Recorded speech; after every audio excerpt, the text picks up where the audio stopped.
نہ تیرا خدا کوئی اور ہے، نہ میرا خدا کوئی اور ہے۔ بسم اللہ الرحمن الرحیم۔ ناظرین کرام، آج کل طاہر اشرفی صاحب کی ایک ویڈیو سامنے آئی ہے جس میں وہ بیان کرتے ہیں کہ عالمی سیرت کانفرنس میں انہیں بھی بلایا گیا تھا، جس میں انہوں نے دنیا کو بتایا کہ قادیانی جب کلمہ لا الہ الا اللہ محمد رسول اللہ پڑھتے ہیں تو اس سے مراد ان کی مرزا قادیانی ہوتے ہیں۔ یہ بہت حیرت اور تعجب کی بات ہے، جس کا نام رحمت للعالمین سیرت کانفرنس رکھا گیا تھا۔ بنیادی مقصد تو یہ تھا کہ پاکستان میں قومی وحدت اور مذہبی رواداری کو فروغ دیا جائے، جو دراصل ریاست مدینہ کے قیام کا بھی اصل مقصد تھا۔ وہ ریاست جس میں حضرت صلی اللہ علیہ وسلم نے مدینہ کے یہودیوں اور عیسائیوں کو وحدت کے لیے دعوت دی اور آپ ان کے لیے سراپا رحمت ثابت ہوئے۔ آپ نے ان کے ساتھ یعنی یہود مدینہ کے ساتھ جو معاہدہ امن کیا میثاق مدینہ کے نام سے، اس میں تو یہاں تک تحریر تھا کہ انہم امۃ واحدۃ من دون الناس، کہ مسلمان اور یہودی دوسرے لوگوں کے مقابل پر ایک امت واحدہ ہوں گے، اور رسول اللہ صلی اللہ علیہ وسلم نے ان اہل کتاب کو صرف قومی وحدت کی طرف ہی نہیں بلایا، بلکہ مذہبی وحدت کی بھی آپ نے ان کو دعوت دی اور فرمایا یا اہل الکتاب تعالوا الی کلمۃ سواء بیننا و بینکم الا نعبد الا اللہ، یعنی اے اہل کتاب کم از کم اس کلمے کی طرف ہی آ جاؤ جو تمہارے اور ہمارے درمیان مشترک ہے، یعنی ہم اللہ کے سوا کسی کی عبادت نہ کریں، کیونکہ مسلمان بھی توحید کو مانتے ہیں اور یہودی بھی توحید کو مانتے تھے، اور نہیں کسی چیز کو اس کا ہم شریک ٹھہرائیں۔ تو وحدت قومی کی اس دعوت کی دوسری شرط یہ تھی کہ وَلَا يَتَّخِذَ بَعْضُنَا بَعْضًا أَرْبَابًا مِّن دُونِ اللَّهِ، کہ ہم اللہ کے سوا کسی کو بھی، خواہ وہ ہمارے کتنے ہی بڑے ارباب حل و عقد میں سے کیوں نہ ہو، کتنا ہی بڑا مذہبی لیڈر کیوں نہ ہو، مذہب کے کسی ایسے علمبردار یا ٹھیکیدار کو ہم کوئی انتہائی مقام دینے سے گریز کریں گے۔ تو رحمت للعالمین کانفرنس کے انعقاد کا مقصد تو دراصل ریاست مدینہ کے خد و خال کو ظاہر کرنا تھا، جیسا کہ جناب عزت مآب وزیر اعظم صاحب نے اپنے خطاب میں بیان بھی کیا، اور انہوں نے فرمایا تھا کہ اللہ تعالیٰ نے انہیں یعنی نبی صلی اللہ علیہ وسلم کو رحمت للعالمین کا خطاب دیا تھا کہ انہوں نے مدینہ کی پہلی ریاست بنائی۔ ایک فلاحی ریاست وسائل کی وجہ سے نہیں بنتی، احساس رحم کی وجہ سے بنتی۔ انہوں نے فرمایا کہ میں کئی لوگوں کو دیکھتا ہوں جو اسلام کے علمبردار اور ٹھیکیدار بنے ہوئے ہیں، جن کو سمجھ ہی نہیں ہے اس فلسفے کی۔ نبی کریم صلی اللہ علیہ وسلم نے انسانوں کی حالت بدل دی تھی، تو پاکستان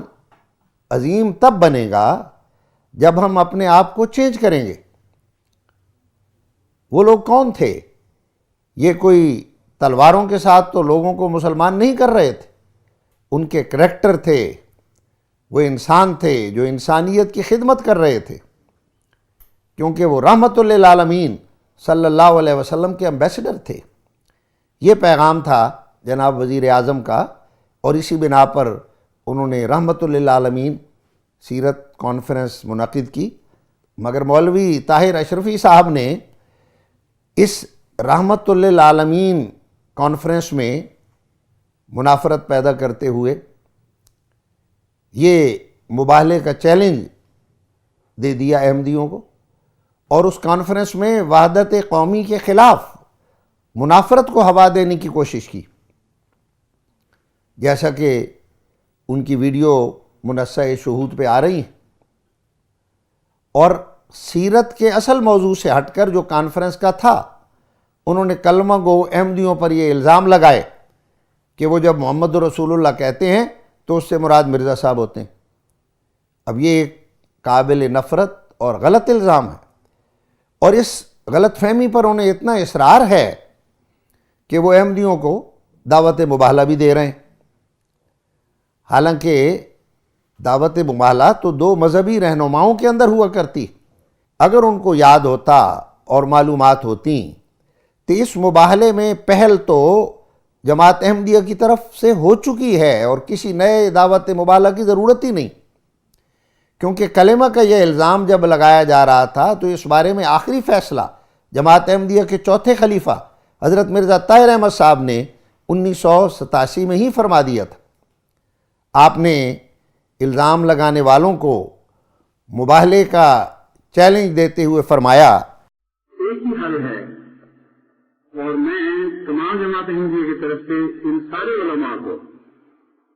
اور پاکستان میں بسنے والے میں یا باہر میں چیلنج کرتا ہوں کہ حضرت مسیح موعود علیہ السلام نے جس طرح خدا تعالیٰ کے پاک نام کی قسمیں کھا کر یہ اعلان کیا ہے کہ میرا کلمہ وہی ہے جو سب مسلمانوں کا کلمہ ہے، اور میرے رسول حضرت اقدس محمد مصطفیٰ صلی اللہ علیہ وآلہ وسلم ہے، اور میرا ان سب باتوں پر ایمان ہے جو اسلام لانے کے لیے جن باتوں پر ایمان لانا ضروری ہے،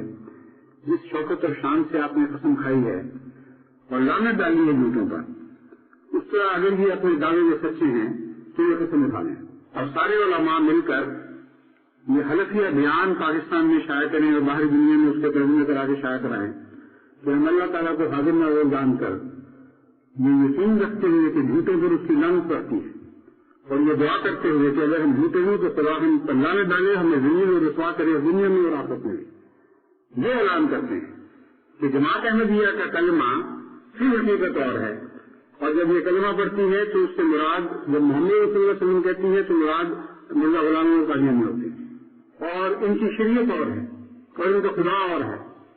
اور حضرت مرزا غلام احمد صاحب کو یہ لوگ نعوذ باللہ من ذالک حضرت صلی اللہ علیہ وسلم سے افضل سمجھتے ہیں، ہر شان میں افضل سمجھتے ہیں، بندے کی جتنی اصطلاح پر دادی یہ کر رہے ہیں، اگر ان میں کچھ بھی غیرت و ایمان ہے تو حضرت مسیح موعود علیہ السلام کی قسم پہلے سے کھا چکے ہیں، یہ بھی آگے سے قسم کھا لیں، اور پھر دیکھیں خدا کی ترغیب کیا ظاہر کرتی ہے۔ اور یہ چیلنج گزشتہ 31 سال سے لاجواب پڑا ہوا ہے۔ اگر اشرفی صاحب کو مباہلے کا شوق ہے